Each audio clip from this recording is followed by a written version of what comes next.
Voilà, notre tasse est créée et il ne me reste plus maintenant qu'à créer l'anse qui va permettre de la rendre plus réelle.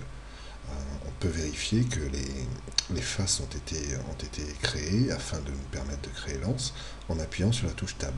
Lorsque je sélectionne l'objet en cliquant droit sur l'objet en question et que j'appuie sur la touche Tab, c'est comme si, en fin de compte, j'avais sélectionné ce menu et passé en Edit Mode.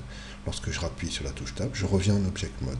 La touche Tab sert juste à passer entre Object Mode, là où on déplace les objets, comme ceci, et Edit Mode, là où on intervient réellement sur le maillage des objets. Bien sûr, on pourrait extruder les faces tout de suite, directement.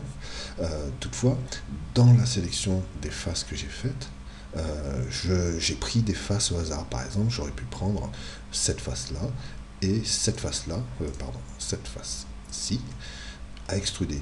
Mais le problème est que Blender, comme les autres logiciels 3D, fonctionne avec le système des axes X, Y, Z. Et là, on voit bien qu'il n'y a pas dans